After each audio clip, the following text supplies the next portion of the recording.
오늘부터는 우리 빌립보서 말씀을 제가 수요 설교 때는 함께 살펴보고자 합니다.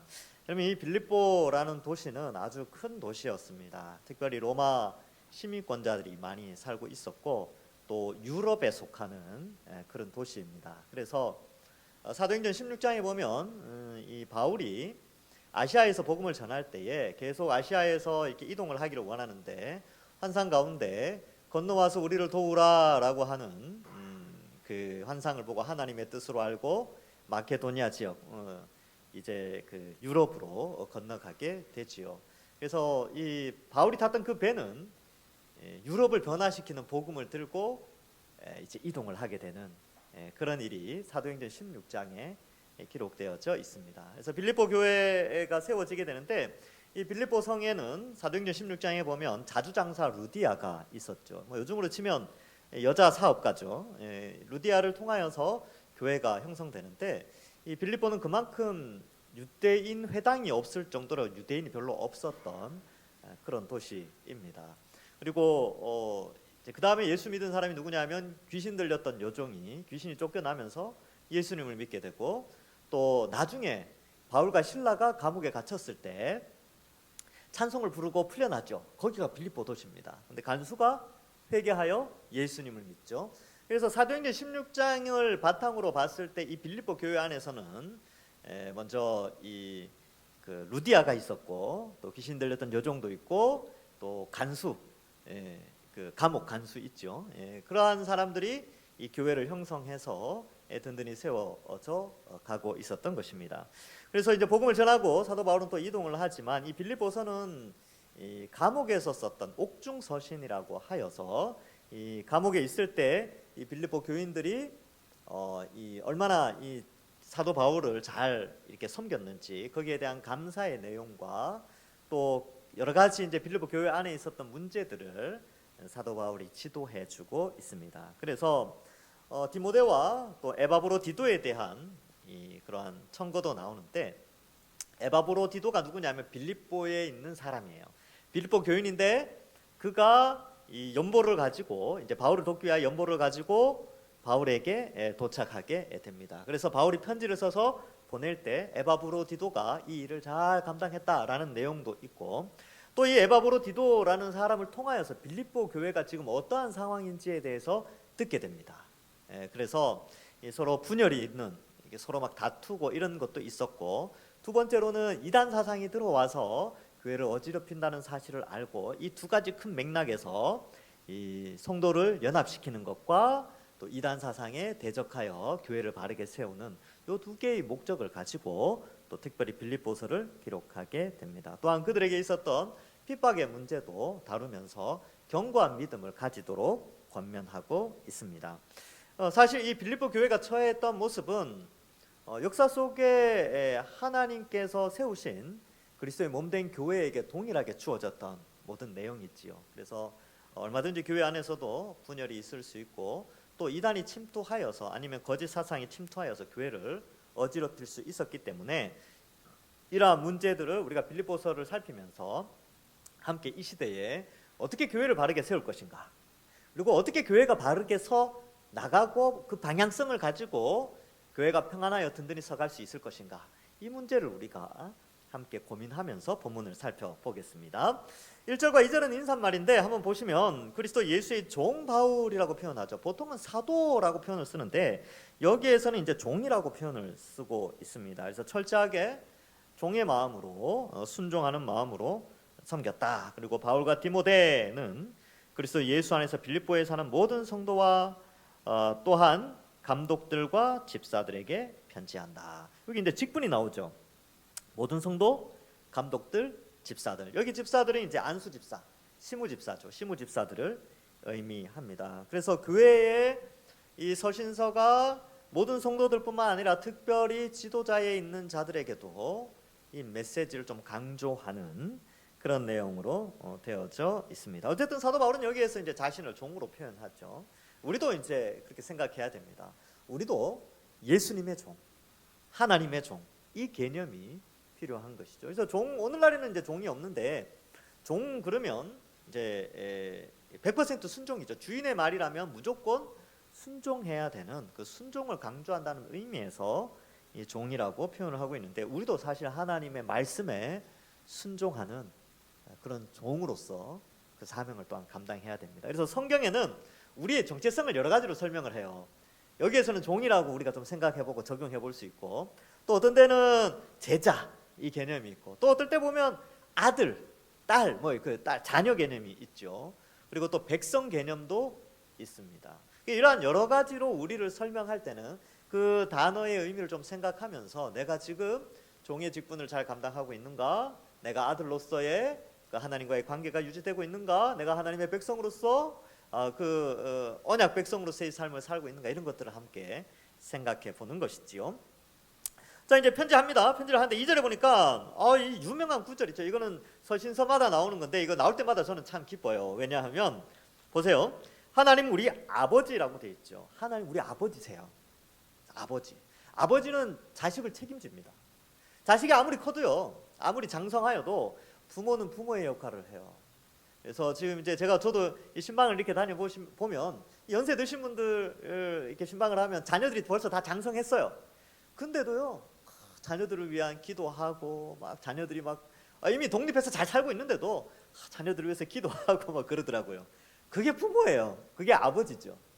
마찬가지로 하나님도 우리 아버지시잖아요. 그래서 우리를 택하여 주셨죠. 예수 그리스도의 십자가 보혈의 피로 우리를 택하였고 우리가 그의 자녀가 되었습니다. 그래서 하나님도 우리를 끝까지 지키시고 돌보신다라는 개념을 생각하면 이 아버지 개념에 참 은혜가 됩니다. 주 예수 그리스도라고 되어 있죠. 예수님은 주님이시요 그리스도시다. 그리고 그로부터 이 아버지와 예수님, 예수 그리스도로부터 은혜와 평강이 있게 됩니다. 은혜는 자격이 없음에도 불구하고 거저 주시는 선물인데 구원의 은혜가 우리에게 주어졌고, 뿐만 아니라 우리의 삶의 여정 가운데서도 하나님이 은혜를 주셔서 우리가 하나님 의지하며 믿음으로 살아갈 수 있도록 선물을 주시죠. 그 다음 평강이 너희에게 있을지어다. 평강은요 샬롬이죠. 샬롬. 잘 먹고 잘 사는 게 샬롬입니다. 여러분 예수님 왜 믿습니까? 이렇게 질문하면 잘 먹고 잘 살려고 예수님 믿죠. 예, 맞습니다. 물론 이 땅에서 잘 먹고 잘 사는 것을 초월하여서 우리가 추구하는 잘 먹고 잘 사는 것은 영원한 하나님 나라에서 잘 먹고 잘 사는 거죠. 그게 행복이고 그것이 평안. 그래서 샬롬 이 단어는 현재적이지만 미래적인, 평안 이 단어는 현재 평화롭지만 영원한 평화를 의미하기 때문에 히브리 사람들은 샬롬이라고 인사를 합니다. 우리도 마찬가지죠. 여러분 오늘날 우리가 살아가는 인생에 있어서 참된 평안은 주변에서 나오는 게 아니에요. 주변 환경에서 오지 않습니다. 돈으로부터, 건강으로부터, 자식으로부터, 사람으로부터, 권력으로부터 이 평강이 오는 것이 아니라 이 평강은 위로부터 오는 겁니다. 하나님 아버지와 예수 그리스도로부터 이 평강이 주어지는 것이죠. 그래서 여러분들을 어지럽게 만들고 여러분들을 힘들게 만드는 주변의 환경들이 있지 않습니까? 그런 거 자꾸 쳐다보면 평안이 빼앗겨요. 그럴 때는 눈을 감고 살아계신 하나님을 바라보는 것이죠. 영적인 눈으로 하나님을 바라보고 예수님을 바라보면 참된 평강이 우리에게 주어지는 것입니다. 그래서 기도하는 재미가 거기 있는 것이죠. 자, 이제 3절 이하에 본격적으로 본문을 설명합니다. 3절과 4절은 감사하고 기도하는 내용이 되어 있는데 3절에 보니까 내가 너희를 생각할 때마다 나의 하나님께 감사하게 된다. 감사한다. 감사의 이유는 5절 이하에 나오죠. 그리고 4절에 간구할 때마다 기도할 때마다 너희 무리를 위하여 기쁨으로 항상 간구한다. 감사하고 기뻐한다는 것이죠. 그래서 이 감사하고 기뻐하는 이유가 5절에 나오는데 보니까 너희가 첫날부터 이제까지 복음을 위한 일에 참여하고 있기 때문이라 이렇게 기록하고 있습니다. 여기 첫날이라고 표현되어 있는데 이 첫날은 복음이 빌립보에 전파될 때부터 이 사도 바울을 도왔죠. 루디아가 대표적이죠. 그렇죠? 루디아 딱 들어갔는데 루디아가 도왔어요. 집을 내주고 거기에서 이제 예배 드리고 사람들 모아서 전도할 수 있도록 자기 집을 내어준 사람이 루디아죠. 그러니까 루디아가 복음에 참여하면서 이 빌립보 교회가 형성되어진 것입니다. 이제까지 지금 사도 바울이 감옥에 갇혀 있는 이 상황까지도 너희가 복음을 위한 일에 참여하고 있기 때문에 앞에서 감사하고 기뻐하며 기도한다. 이것을 말해주고 있습니다. 여러분 우리도 우리 동산교회도 마찬가지죠. 여러분 우리가 하나님이 기뻐하시고 하나님의 영광을 돌리는 또 그러한 교회로 세워지는 방법은요, 바로 복음에 참여하는 자가 되는 것입니다. 복음에 참여하는 것은 무엇입니까? 복음이 잘 전파될 수 있도록 자신을 드리고 희생하고 수고하고, 그러한 것들이 바로 이 복음에 참여하는 자의 모습인 것이죠. 이 빌립보 교회는 처음에 세워질 때 이렇게 여러 사람들이 루디아를 비롯하여 여러 사람들이 동참하여서 이 복음 전파하는 일에 참여하였고요. 지금 바울이 감옥에 갇혀 있을 때 이들이 연보를 걷어서 에바브로 디도편에 바울에게 전달하도록 그렇게 합니다. 그래서 바울은 그러한 것들을 가지고 다 복음에 참여하는 것이다 라고 말씀하고 있는 것이죠. 여러분들 그 선교헌금 드리잖아요. 작년 12월 달에 선교헌금 작정하고 막 그랬는데 올해도 이제 선교헌금을 하실 거죠. 근데 선교헌금은요, 바로 선교사님들이 복음을 전파하는 일에 우리가 참여하는 일입니다. 사도 바울은 이 빌립보 교회를 통하여서 그러한 메시지를 전달하고 있죠. 우리는 우리가 그냥 이게 헌금하는 거지 이렇게 생각할 수 있지만, 우리가 그 드리는 선교 헌금을 통하여 선교사님들이 선교지에서 복음을 전하는 일에 귀하게 쓰임 받고 있다. 이 의식을 또한 우리는 가져야 됩니다. 그래서 우리 동산교회는 이 복음을 위한 일에 열심히 참여하고 있습니다. 더 열심히 해주시면 더 감사하고요. 하나님이 더 기뻐하실 겁니다. 자, 그래서 이 복음에 참여하고 있기 때문에 감사하고 기뻐하고 있다. 자, 6절에 보면 너희 안에 착한 일을 시작하신 이라고 되어져 있지요. 여기 보면 착한 일이라는 것은 바로 5절에 나오는 복음을 위한 일, 이것이 바로 착한 일입니다. 그러면 자, 생각해 봅시다. 세상 사람들이 생각하는 착한 일과 하나님이 말씀하시는 착한 일이 좀 달라요. 세상 사람들이 말하는 착한 일은 윤리적인 것이죠. 사람을 돕는다든지 어려운 사람 돕고 이런 것들이 진짜 포함되어져 있죠. 근데 이 문맥에서의 착한 일은 영혼 구원하는 일을 위하여 복음에 참여하는 일을 착한 일이라고 표현하고 있습니다.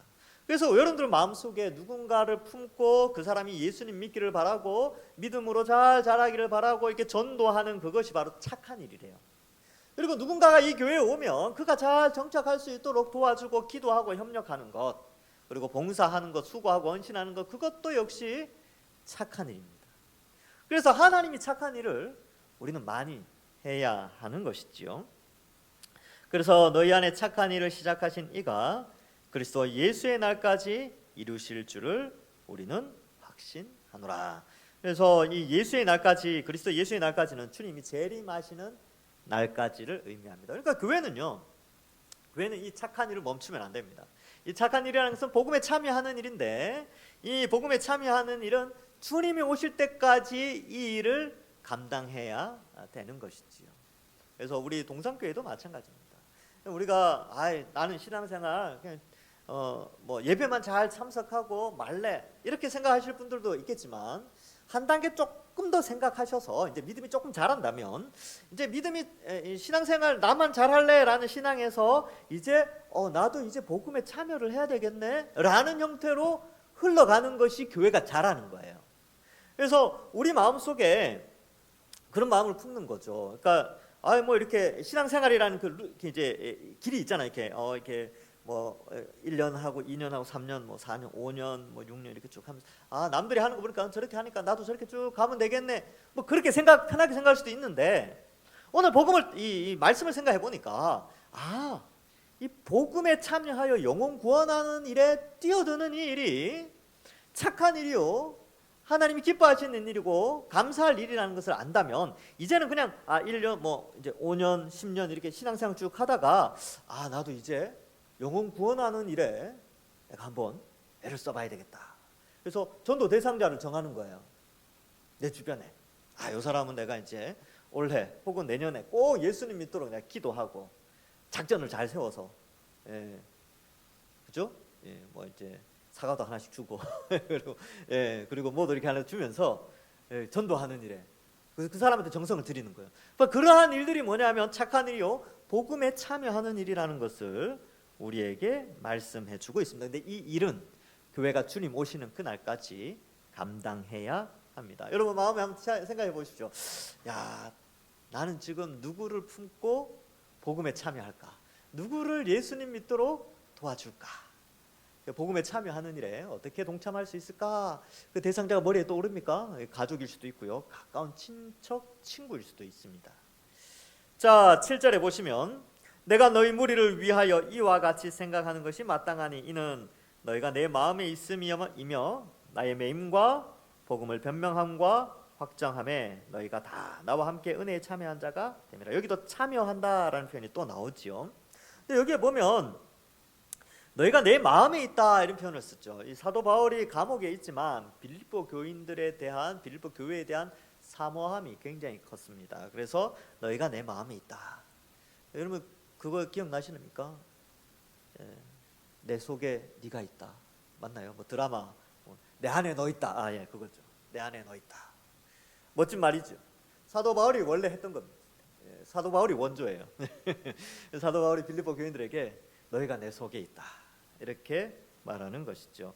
여러분 마음속에는 무엇이 있습니까? 누구가 있습니까? 어떤 분들이 자리를 잡고 있습니까? 우리 마음속에는 바로 우리 성도들이 마음이 있어야 되고, 물론 가족들이 있고 뭐 있겠죠. 있지만 또한 우리 성도들도 우리 마음속에 있어서 함께 축복하고 기도하는 것이죠. 바울은 감옥에 있으면서 이 빌립보 교인들에 대한 사모함을 나타내고 있습니다. 자, 그 다음 구절이 참 의미가 있어요. 나의 매임과 복음을 변명함과 확정함에 너희가 다 나와 함께 은혜에 참여한 자가 됩니다. 독특한 것은 복음을 위한 일에 참여하고 착한 일을 하는데 이 일을 사도 바울이 본을 보였어요. 그런데 그의 결과물이 어떠냐면 매임, 그렇죠? 그 다음에 변명해야 되고요, 확립해 나가야 되는 그런 과정이 있어요. 그러니까 이게 무슨 말이냐면 복음을 전파하고 복음을 나타내는 데 있어서는 때로는 고난이 있다는 것을 설명해 주고 있습니다. 그래서 이 빌립보서에서 이 흐름 중에 하나가 고난에 대한 인식을 바르게 가르쳐줘요.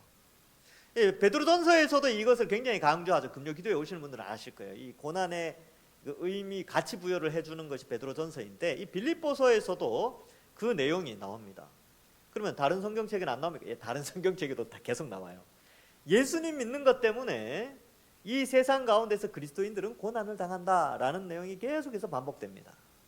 이게 이제 성경에서 말하는 건데 오늘날 많은 사람들은 이런 메시지를 별로 안 좋아하죠. 왜냐하면 복받는 설교는 참 좋아하는데 복음을 위하여 복음에 참여하고 함께 뛰어들고 같이 고난 당하자 그러면 이제 아멘 소리가 별로 안 나오거든요.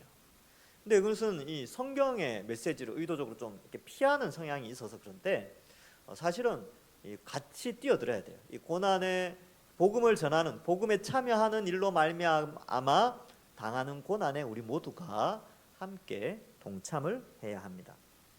그래서 그 참여하는 자가 되었다. 이게 변명함이라고 되어 있는데 변증하는 거죠. 기독교가 왜 이런지. 그러니까 이게 변명하려면요, 이 변명한다라는 것이 이게 변호한다라는 뜻인데 누군가가 질문을 했을 때 그 질문에 대한 정확한 답변을 할 수 있어야 돼요. 또 그러려면 뭘 알아야죠, 그죠? 알려면 어떻게 되냐면 성경을 또 많이 읽고 또 말씀도 들으면서 기독교의 진리 체계를 바르게 알아가야 합니다.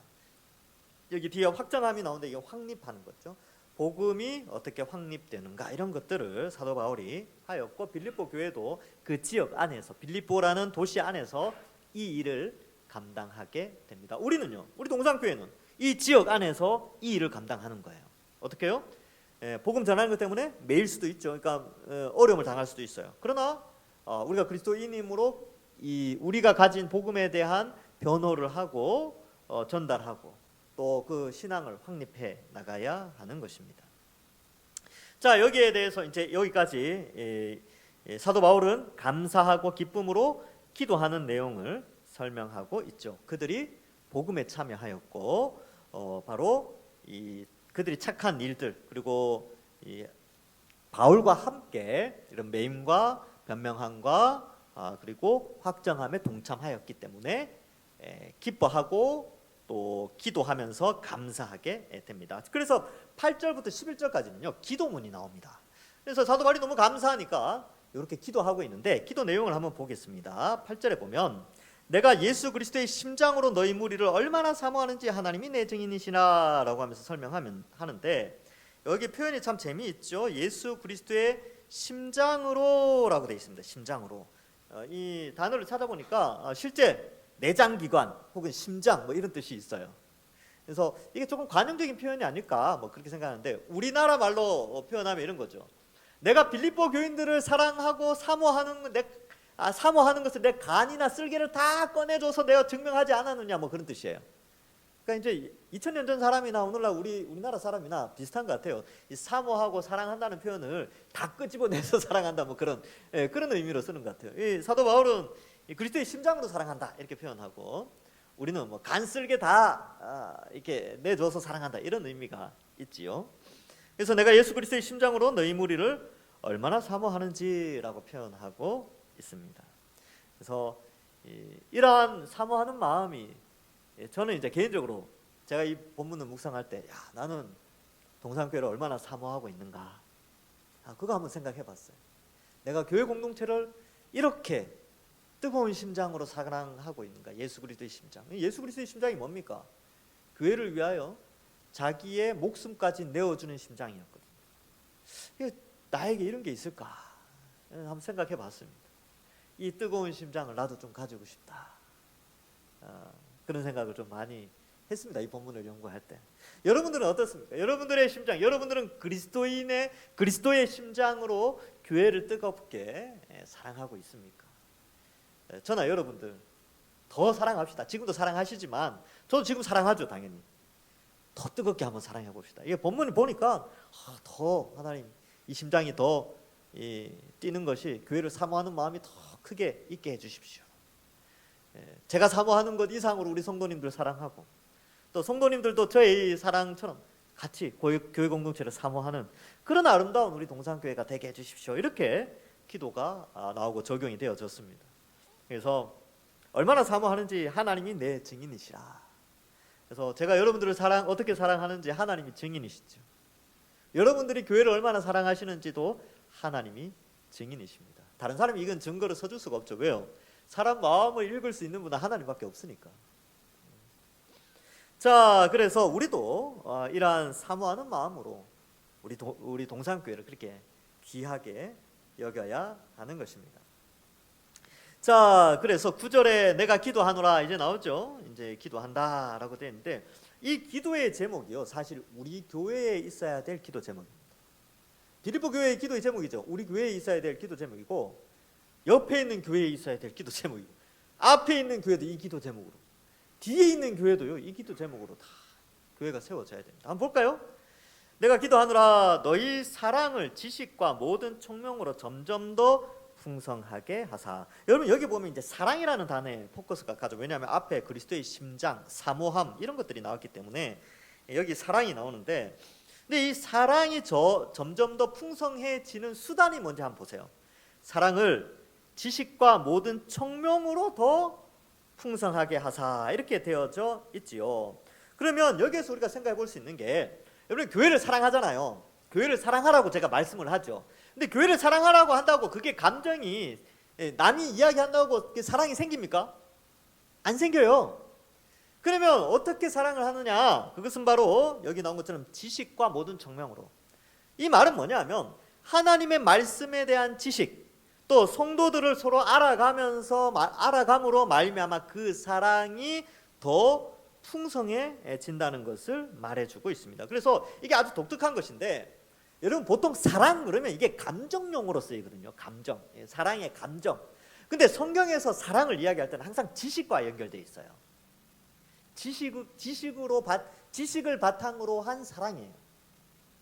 그래서 하나님을 알아가고 하나님을 더 깊이 알아가면 알아갈수록 성도들을 향한 사랑이 깊어집니다. 왜냐하면 그 중심에 십자가가 있으니까.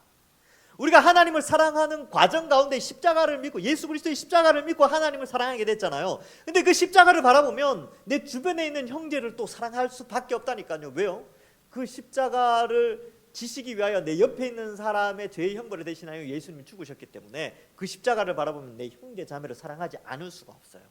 그래서 하나님 사랑과 이웃 사랑은 함께 그리스도를 중심으로 예수 그리스도의 십자가를 중심으로 묶여져서 가게 되는데, 그 십자가에 대한 지식과 총명함, 깨달음, 이 하나님의 놀라운 구원에 대한 지식이 그에게 가득 차면 가득 찰수록 하나님에 대한 사랑과 형제를 향한, 교회를 향한 사랑이 더 깊어지게 되는 것입니다. 이 원리를 설명하고 있죠. 그래서 사도 바울이 사도행전 20장 32절에 이 밀레도에서 에베소 교회 감독들, 장로들 불러다가 한 명설교가 있는데, 그 가운데 핵심 구절이 사도행전 20장 32절 말씀입니다. 읽어드리겠습니다. 지금 내가 여러분을, 이 여러분이 에베소 교회 장로들이거든요. 내가 여러분을 주와 및 그 은혜의 말씀에 부탁하노니 그 말씀이 여러분을 능히 든든히 세우사, 의인화시켰죠. 말씀을 의인화해서 말씀이 여러분을 든든히 세우사 거룩하게 하심을 입은 모든 자, 성도들이죠, 가운데 기업이 있게 하리라. 하늘의 상속물이 있게 한다는 것이죠. 여기 보면 말씀이 교회를 든든히 세운다, 이렇게 표현하고 있어요. 왜요? 말씀을 알아가면 알아갈수록 하나님 사랑, 또 성도를 사랑하고 교회를 사랑하고 이웃을 사랑하는 것이 더 커지기 때문에 그렇습니다. 여기에도 마찬가지지요. 기도하는데 뭘 기도합니까? 사랑이 더 풍성해지기를 원하는데, 그 사랑은 하나님을 향한 지식과 모든 총명에서 나오게 됩니다. 그래서 말씀을 읽는 사람들은요, 사랑의 마음이 커져요. 말씀을 안 읽으면요, 오히려 마음이 강박해지고, 그냥 그래요. 그래서 자꾸 제가 성경 읽으라고 자꾸 이야기하는 이유가 거기 있습니다. 성경을 읽고 말씀을 듣고 깨닫고 하면요, 마음이 부들부들해집니다. 딱딱하지 않아요. 목이 곧지 않고 목이 부들부들해지고, 허리가 빳빳하지 않고 허리가 쑥쑥 숙여지면서 자기를 낮추고, 말씀이 들어가면 그렇게 됩니다. 자, 그래서 이러한 것을 첫 번째 기도하죠. 그리고 우리 교회도 마찬가지입니다. 우리가 말씀을 부지런히 말씀 중심으로 우리의 신앙이 자라가야 됩니다. 그리고 양육 과정이 나중에 이제 3월달 되면 제가 이제 수요예배 마치고 교회로 날 거거든요. 교회가 뭔가, 여러분들이 이때까지 생각해왔던 교회와 성경에서 말하는 교회가 어떻게 차이가 있고 어떻게 보완할 수 있을 것인가, 이런 것들을 좀 배워보는 것이죠. 뿐만 아니라 설교나 성경 읽는 거 열심히 하시면 됩니다. 그러면 사랑이 더 커질 거예요. 자, 그리고 이제 두 번째 10절에 보면 너희로 지극히 선한 것을 분별하여 라고 되어 있죠. 지극히 선한 것을 어떻게 분별합니까? 분별력을 가지려면 지식이 있어야 됩니다. 그리고 연륜이 쌓여져야 됩니다. 연륜과 지식이 함께 가는 거죠. 그래서 이 고난의 문제가 함께 나오는데, 이 고난 가운데 하나님을 향한 지식이 많이 쌓이면요, 분별력이 상당히 많아집니다. 아, 이건 이렇구나, 저건 저렇구나, 분별하죠. 세상을 바라보는 분별력도 거기에서 나오는 것입니다. 그래서 여기 보면 지극히 선한 것을 분별하죠. 이게 무슨 말이냐면 악한 것을 구분해내라, 이런 뜻이 아니고 무엇이 진짜 선한 것인지 좀 알기를 원하는 거죠. 이건 뭘 의미하느냐면 성경을 더 좀 분별하라는 거예요. 복음이 뭔지, 여러분들 여기 앉아 계시는 분들 가운데 나는 복음 다 안다고 생각하잖아요. 다 안다고 생각하는데 실제로 복음을 공부해보면 복음의 깊이와 넓이와 높이가 얼마나 깊고 그런지, 제가 예전에 1년 동안 복음 강좌 했잖아요. 복음 강좌. 제가 오자마자 복음 강좌 했어요. 영상으로. 참석 안 하셔도 돼요. 그때는 코로나니까. 근데 그 1년 동안 했단 말이죠. 근데 복음 3가지 주제로 했는데 그것도 다 복음 전체 아니에요. 이 복음의 일부를 강의한 거죠. 복음이 그만큼 깊은 것이죠. 지극히 선한 것을 분별해내고 복음을 알아가는 것이 바로 교회 공동체에 주어진 사명입니다.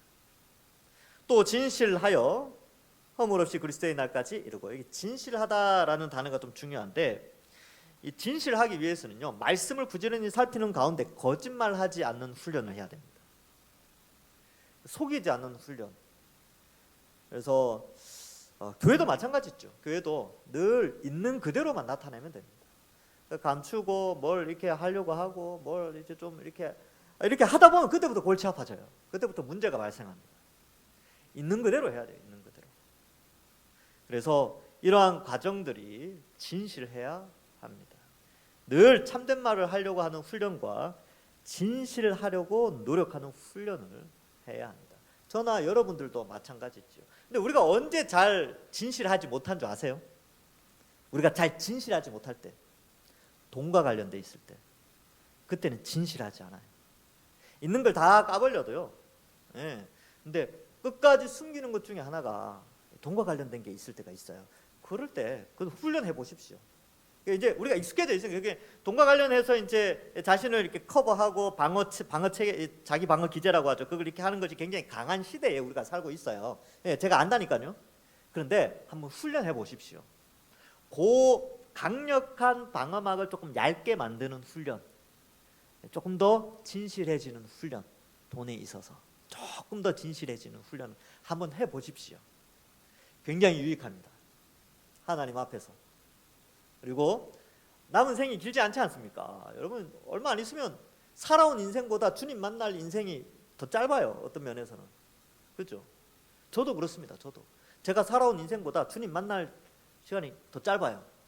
그러면 하나님 만나기 전까지 계속 이 진실함의 훈련을 해 나가야 됩니다. 이 아킬레스건이죠. 오늘날 시대의 이 자본주의 사회의 모든 사람들의 아킬레스건은 바로 이 돈 문제인데, 여기 앞에 진실해야 됩니다. 저도 마찬가지고 여러분들도 마찬가지입니다. 한번 훈련해 보세요. 구체적으로 제가 뭐라고 말하지는 않겠습니다. 뭐라고 말 안 하는데 한번 훈련 한번 해보십시오. 하나님 앞에서 진실한 훈련. 자, 그래서 그래야 허물 없이 지낼 수가 있습니다. 자, 그리고 내가 기도하노라 여기 했죠. 그 다음에 진실하여 허물 없이 그리스도의 날까지 이르고 주님 다시 오시는 그 날까지 교회가 이렇게 진실하고 하나님 말씀 알아가면서 분별해 나가는 것이 교회의 사명이죠. 교회가 이거 놓치면 일반 뭐 동호회 정도로 전락해 버립니다. 교회가 말씀을 떠나잖아요. 그럼 이상한 집단이 돼요. 교회가 진실하지 못하잖아요. 그러면 세상으로부터 엄청난 손가락질을 받게 됩니다.